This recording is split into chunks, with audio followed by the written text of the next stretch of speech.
Welcome to Mexico Unexplained, where we will explore the magic, the mysteries, and the miracles of Mexico. This series presents information based partly on theory and conjecture.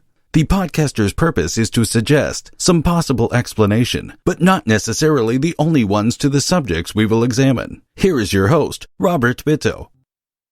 Welcome, and muy bienvenidos to episode number 51 of Mexico Unexplained, where we examine the magic, the mysteries, and the miracles of Mexico. I'm your host, Robert Bitto. It was a chilly morning, a few hours after midnight, on Friday, January 16th, 2004. The young 20-something police officer, Leonardo Samaniego Gallegos, was patrolling the neighborhood of Valles de la Silla in the municipality of Guadalupe, an eastern suburb of Monterrey. Officer Samaniego was driving his patrol car down Aldama Street when he saw something big and black fall from a tree. The big black figure did not touch the ground, but seemed to hover over it. Samaniego turned on the patrol car's high beams, and before him in the short distance stood a humanoid with big black eyes, brownish skin, and what appeared to be black clothing or fur. According to the officer's report, upon having the car's lights shined upon it, the creature covered its eyes and became angry, and then lunged at the car. It grabbed the patrol car and shook it violently. In a panic, Samaniego spun the car in circles to try to shake off whatever had gotten a hold of his car. He grabbed the police radio and desperately called for reinforcements. The creature then started to smash his windshield, at which point the young policeman shifted the car into reverse, gunned the engine, lost control of the vehicle, crashed it, and was knocked unconscious. When he came to, revived by paramedics, the creature had been long gone. Samaniego was rushed to University Hospital, and in addition to being treated for his physical wounds, he was subjected to psychological and toxicological tests to determine whether he was under the influence when he had his supposed encounter.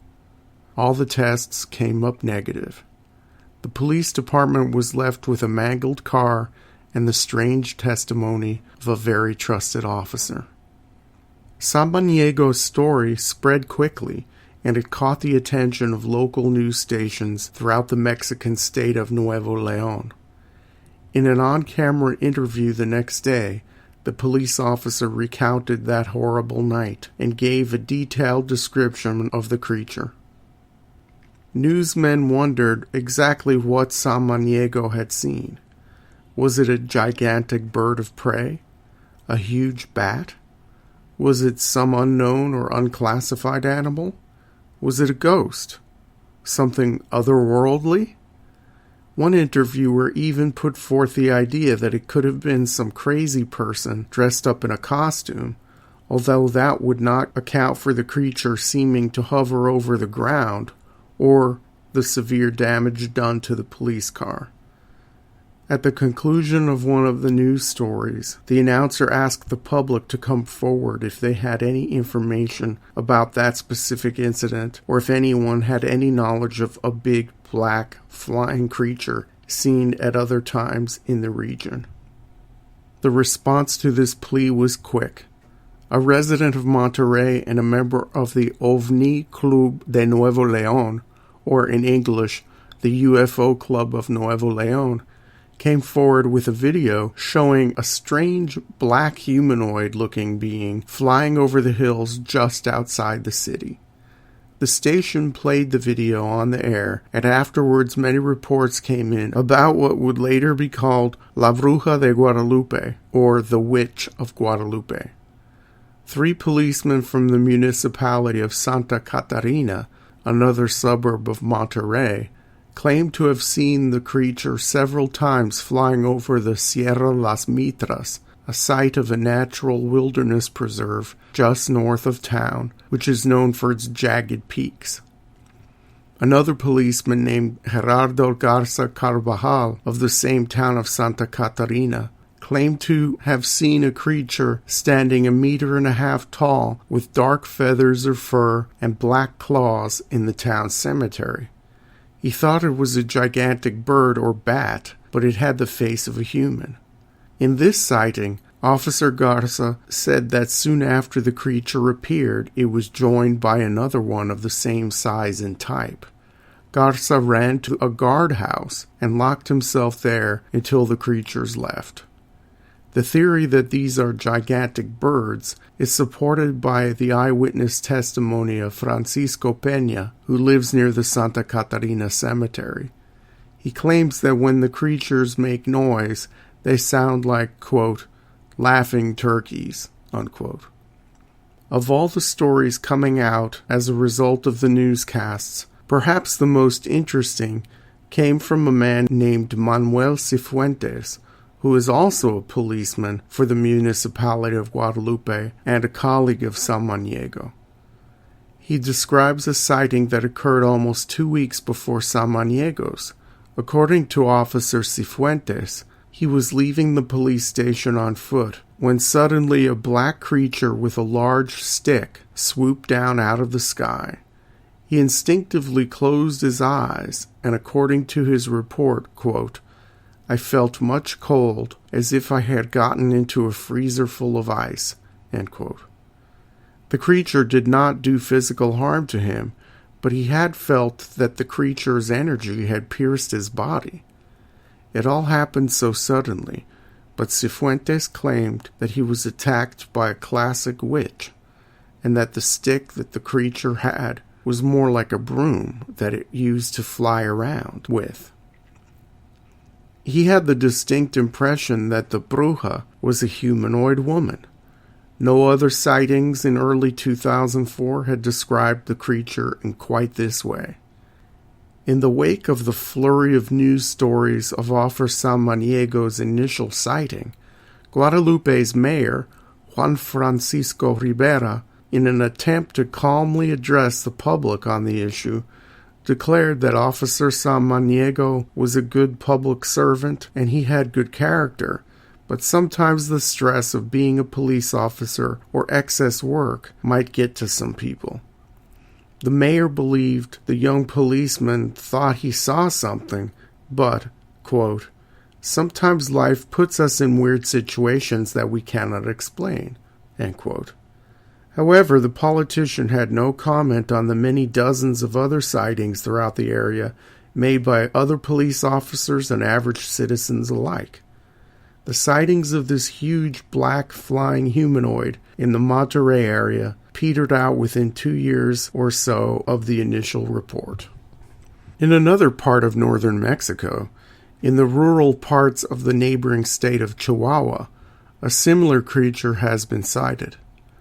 As the largest state in Mexico, Chihuahua, along with its namesake desert, boasts huge forests, deep canyons, rugged mountains, and sweeping prairies. Many parts of the state are still wild and somewhat inaccessible and would make perfect habitat for an unknown creature or creatures. We see reports of the tall, dark, flying humanoid creature occur again in the year 2009, in a few small towns throughout Chihuahua.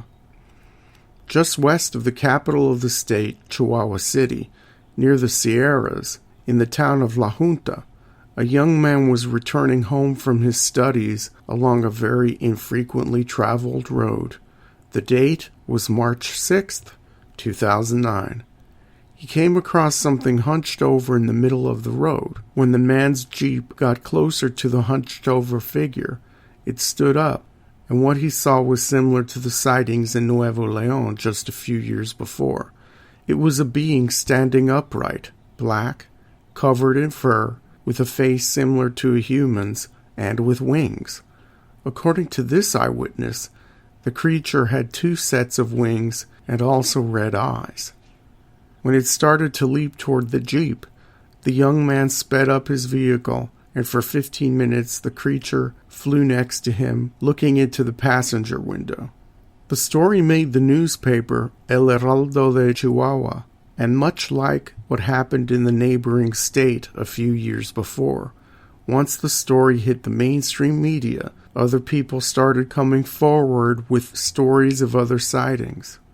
2 women, Angela Mendez and Bibiana Ledesma, both from a town south of La Junta called Miñaca, claimed to have seen and heard the creature in an apple grove near the town cemetery.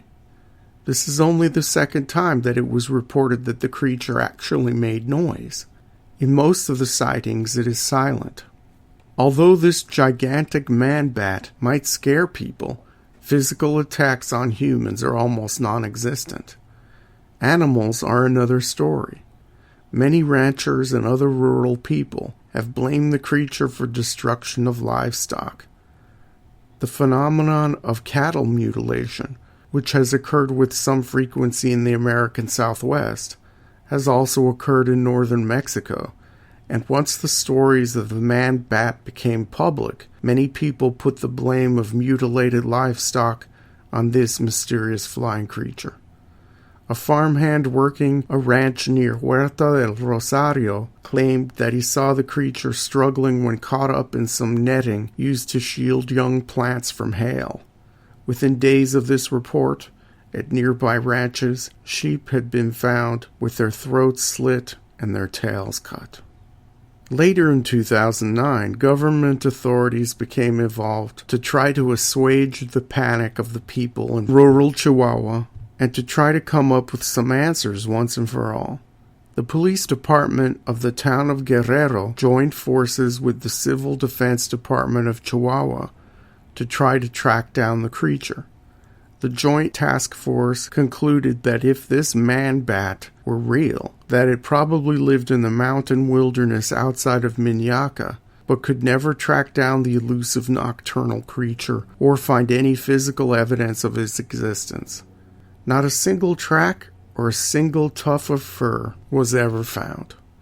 After this formal investigation, the sightings seemed to fall off, and there hasn't been a sighting in northern Mexico of these creatures for years.